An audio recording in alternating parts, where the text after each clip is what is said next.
Hey everybody, welcome to another edition of the Dr. B Show. I interview the great Harleny Vasquez, and we talk about her career, her journey. We also discuss her business, her coaching business, her recruiting efforts. Hope you enjoy the episode.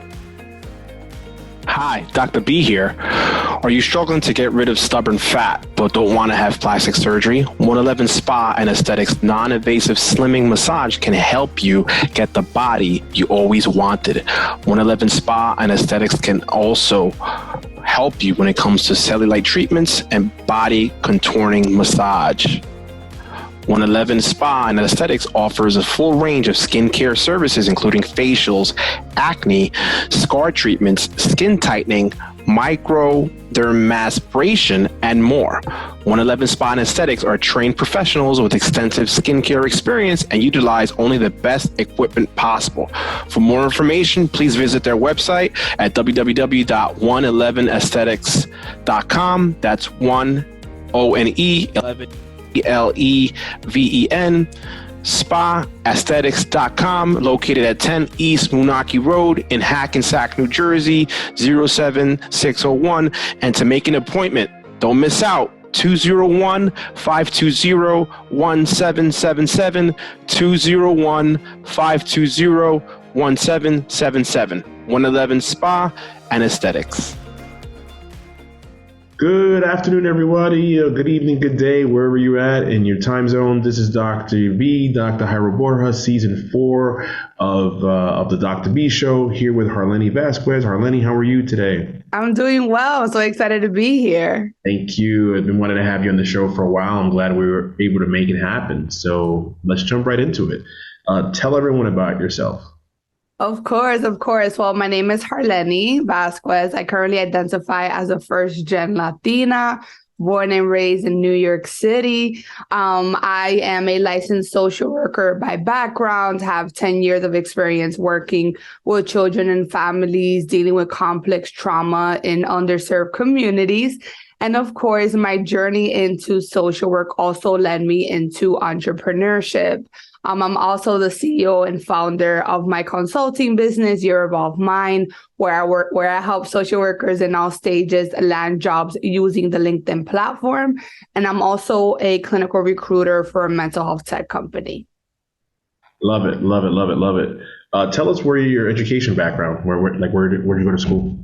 Of course. So I first received my bachelor's, well, to piggyback a little bit more, because you can never forget where you come from. Of course. I first obtained my associate's degree from Bronx Community College. Unfortunately, when in high school, my SATs were not the best. So, shout out to BCC. I'm getting my associate's degree in liberal arts and majoring in psychology. And then I went to Hunter College and got my bachelor's degree in social work, in psychology. And then I went to Fordham University to get my master's in social work. I wish that back then I knew that Bachelor of Social Work existed. I always blame marketing sucks back then, because, I always knew that I really valued the brain. I really valued, professional development and just how the brain evolves. So I knew that I wanted to be in that realm. I just didn't know at that time about social work and what that would look like. Gotcha. Good. No, thank you for that. Appreciate it. Now, from your schooling, how has it helped you? Of course, by law, but besides the point, from your schooling, how has it helped you to be the person you are today? Of course. Oh my God, I get asked that question all the time. I think that, all my life, I always say that I was born to make an impact. Besides growing in New York, I was also raised by a single mother. I grew up in low income. So I always knew that I wanted to help others. I always wanted to give back, to my community. I just didn't know what that would look like. So I think that, in all the roles that I held and all the opportunities that I was a part of, I was always seeking more. I'm literally that family member in a party talking about goals. So I always knew that, I just love, helping others and teaching others. I'm an educator. I always say one day I'm going to be a professor if I ever go back to school, of course. But even thinking about my social work degree, for those who don't know, social work, it teaches, and I did the clinical route. So it taught me the foundations of how to build rapport, with a new client, how to assess body language, their tone, how to meet the client where they're at, to really understand, where they're coming from. And I feel like that is a huge, huge foundation that I always will take in all of my roles. I mean, from being an entrepreneur, from being a recruiter, like I'm always a social work first. I'm always utilizing the social work lens, even as a licensed social worker. So, I would never regret getting, even if I don't practice right now as a licensed social worker, I would never regret that path or that journey because it led me to where I am today. Love it. Love it. Love it. No, thank you so much. Speaking of giving back to the community, I know, you've had some volunteer opportunities as well, in the past. Tell us how did that help you as well? Of course. So I first want to give a little plug to LinkedIn because I've been actively on the LinkedIn platform for the past 3 years, right around the time that I founded Your Evolved Mind. And again, me being a connector of people and a network of resources, I always knew that, again, I wanted to do more. And the moment that I started identifying myself as a social worker, and being on the LinkedIn platform, I started to learn more about different opportunities. One of them being at the time, the NESW New York City chapter. One of my current mentors, who I call my social work madrina, and I know you had her in the podcast before, Erica Sandoval, who's absolutely amazing. Shout out to you. She was the first person that I connected back in 2019, and I'm like, hi, I see you're the president of NASW. I'm a social worker. Please let me know if there's any way that I can support. And then right away, she connected me to NASW. I ended up running for a board member position. And I first started with being a committee member for NASW and CLI chapter, which they vote to get leaders, within the NASW New York City chapter. And then during my time, then I got, kind of boosted up to co-chair. So I did that about like a year and a half. And as much as I wanted to stay, being in the chapter, my business just started to grow and other projects. So there was only so much that I can do.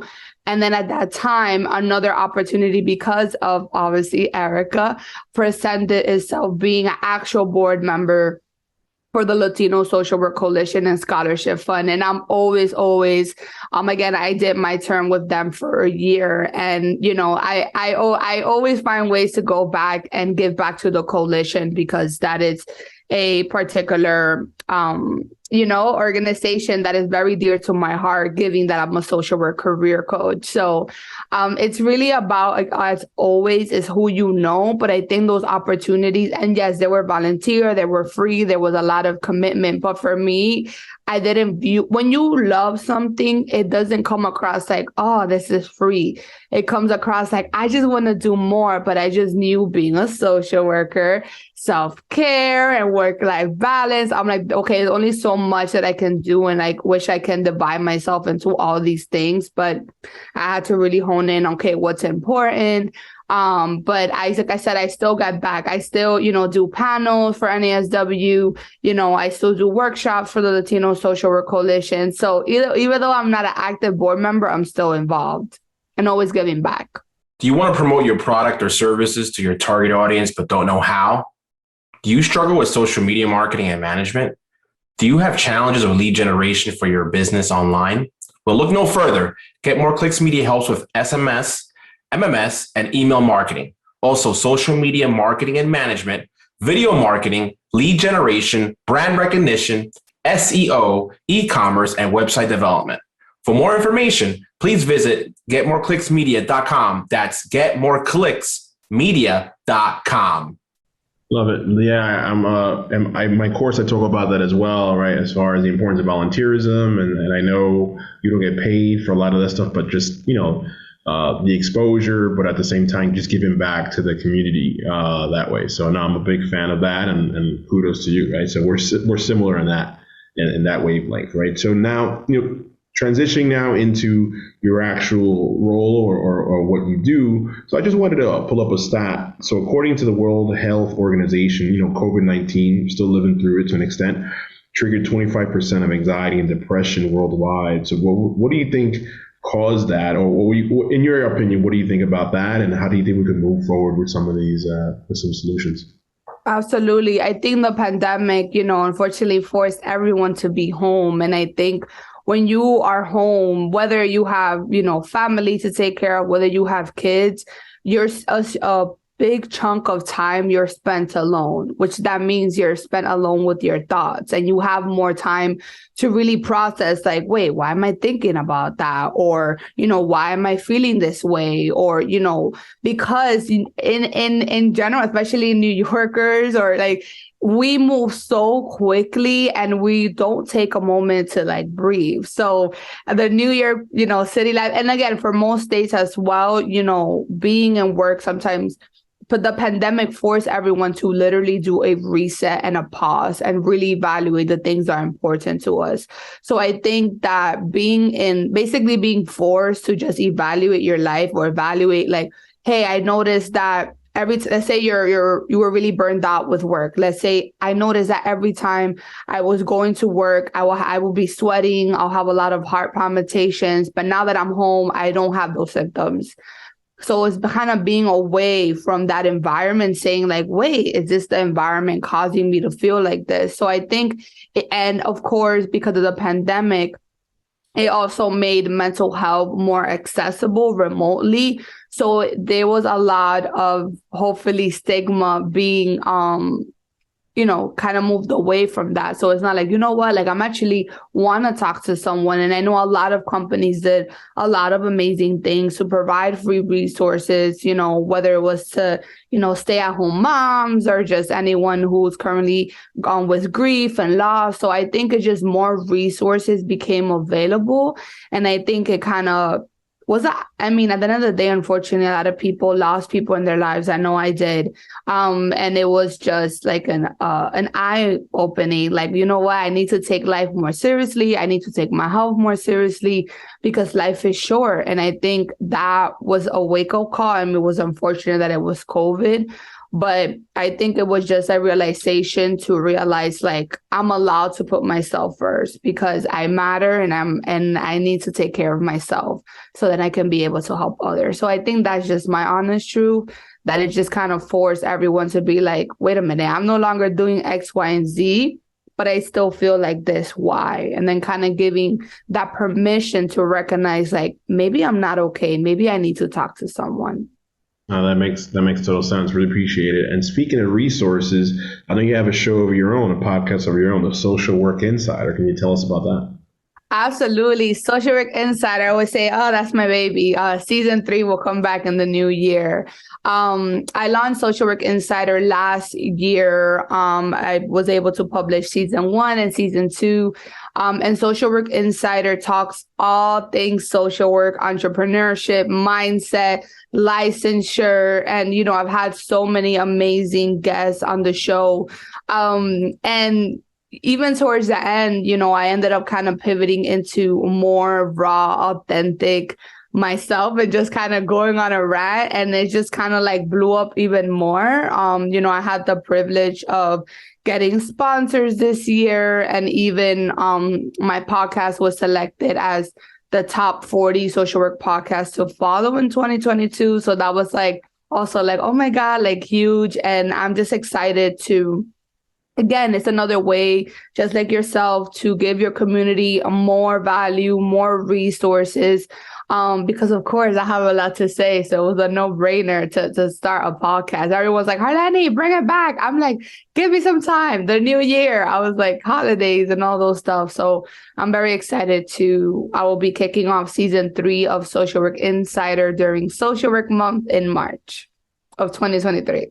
Love it, love it. I really love it. Yeah, same here with me. They were like, "Hey, bring it back, bring it back. When are they coming back?" And I do it in batches, right? So that's how I do it. So I don't. I wish I could do it every week. Maybe someday I'll get to that point. But right now, just with my schedule, with everything, all my projects that I do, I do it in batches and I release, slowly but surely in the following month, the next following month. So.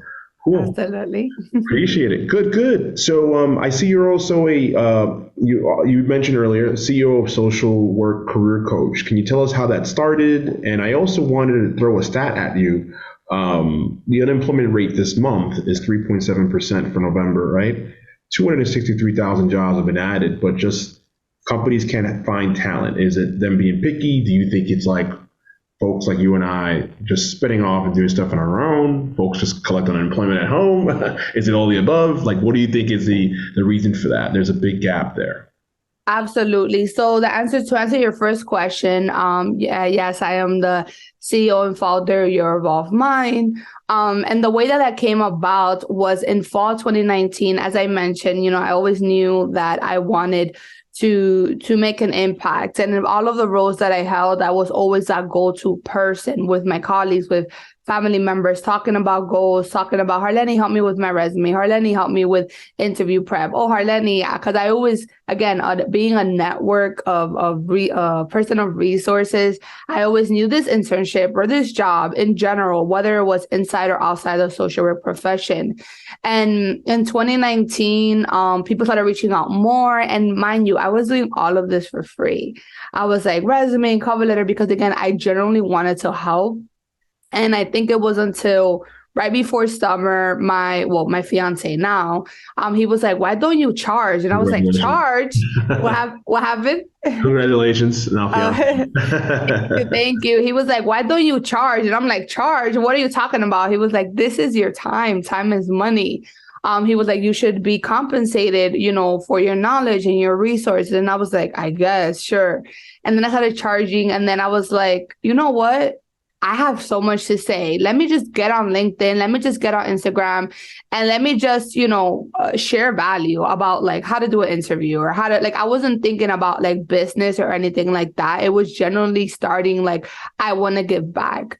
At this moment, I started identifying as a first gen, as a social worker. My community started to grow even more. Like my DMs were like, Harleny, I need your help, to the point that I had to create an LLC because demand just kicked in, as you know, taxes and all that stuff. So it really like just started as something that I was doing very passionately. And here I am 3 years later, like I'm just so grateful it has like blown up. My fellow side hustle and, being a social work career coach.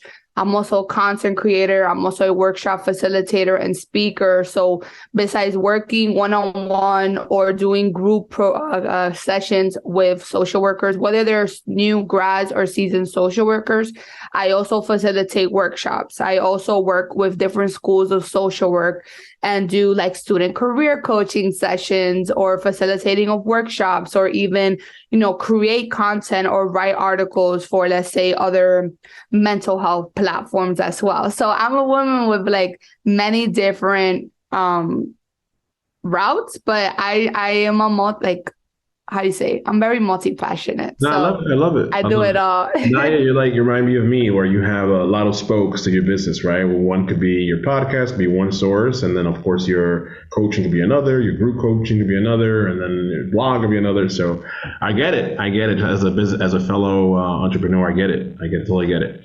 Yeah, and it's all about, I'm very strategic with my time because everyone's always like, Harleny, how do you balance all of that, with a 9 to 5? And I'm like, I'm very strategic with my time. I only coach once a week. I'm very selective with the projects that I take on. And my answer to your next question regarding, statistics is honestly, and again, this goes back, I've been recruiting, social workers, clinicians, maybe for the past 4 years, because before this role, I was still recruiting, but as I was also a social work supervisor and I was still recruiting, clinicians for the program. So I think, in my opinion, is most recruiters don't take that effort to find talent, or at least diverse talent.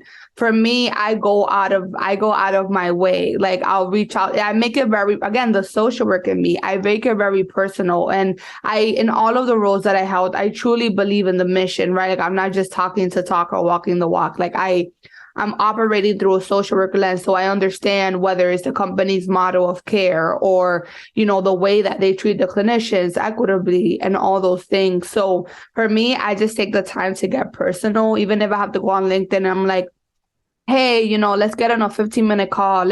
The coach comes out in me as well. So for me, I'm always in the best interest of the client. I mean, for me, yes, it's a very competitive market at this time, but for me, even if all the roles that I held, I just go out there and whether I have to collaborate with this school, this organization, or go live, like, I'm always thinking outside the box, because at the end of the day, like, I genuinely care. And even when I do screenings, they're like, wow, Harleny, like, you actually take the time, to listen to me. Like, I don't feel rushed in a call. I don't feel, like less. I feel heard and I feel seen. So that's just my personality and what works best. And obviously, I love what I do.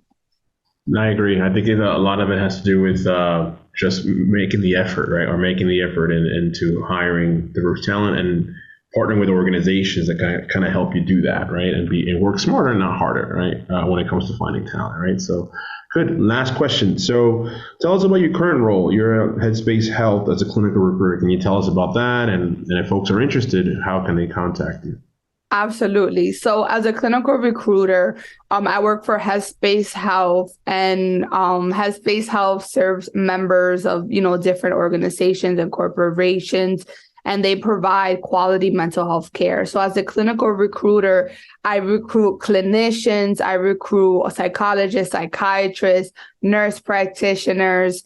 So I definitely recommend for anyone who's interested in learning more about our current openings or joining our current community, for hiring updates, check out headspacehealth.com and check out our current openings. The best way, whether you're interested to learn more about Headspace Health or even my services or anything like that, is LinkedIn. You can definitely go ahead and follow me, connect with me, send me a message at Harleny Vasquez. And of course, check out my website, yourevolvedmind.com.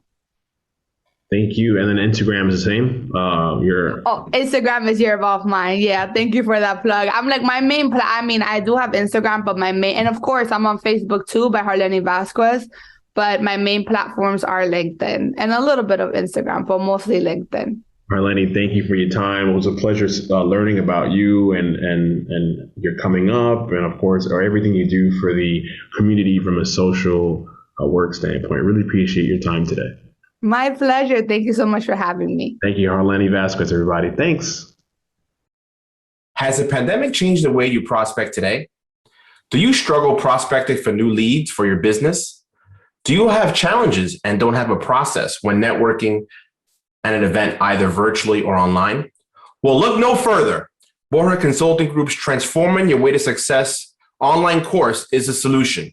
In this 8-week intensive course, you will go from networking novice to networking guru. As a bonus, 2 coaching sessions with Dr. Jairo Borja himself are now included in the course. Don't miss this amazing opportunity to transform your pipeline, increase quality leads, close more deals, and transform your way to success. For more information, please visit our website, www.borjaconsultinggroup.com.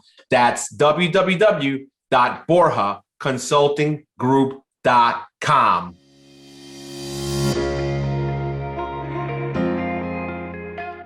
Hey everybody, this is Dr. B here, and I hope you enjoyed the interview with Harleny Vasquez, amazing young lady, and as a fellow Latino, proud to see what she's done up to this point. And hey, thank you for your support, and looking forward to providing more value in other episodes of the podcast. Take care.